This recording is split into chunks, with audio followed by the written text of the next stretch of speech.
PCB বোর্ডটা দেখতে পাচ্ছি, এই পিসিবি বোর্ড থেকে আমি 5টা কানেকশন করছি। একটা হচ্ছে মূল পাওয়ার, এটা হচ্ছে মূল পাওয়ার, এটা হচ্ছে কম্প্রেসার 1, কম্প্রেসার 2, এটা হচ্ছে ফ্যান 1, ফ্যান 2।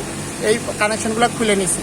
নিয়ে কি করছি আমি, খুলে নেওয়ার পরে এই কানেকশনগুলো যেখানে আছে সেখানে আমি কানেকশন করছি। কানেকশন বলতে সেখানে যেমন এখান থেকে এই যে ফ্যানের কম্প্রেসারের এই তারটা খুলে নিয়ে এই তারটা কয়েলে ছিল, এই যে কয়েলে লাগাই দিয়েছি, আচ্ছা এই কয়েলে লাগাই দিয়েছি।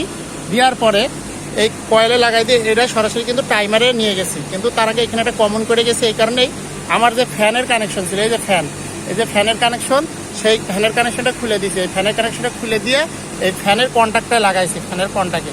আচ্ছা এটা হলো একটা দিয়ে সরাসরি আমি এই তারটা নিয়ে গেছি একটা টাইমারের এনসিতে, মানে টাইমার ধরলে যেটা হবে সেটা হচ্ছে নাম্বার 5-এ নিছি। এই যে 5-এ আমি কি করছি, এটা 5-এ নিছি। এই যে এটা এই টাইমারের 5-এ নিছি, এই যে টাইমারের 5-এ, এটা হলো একটা।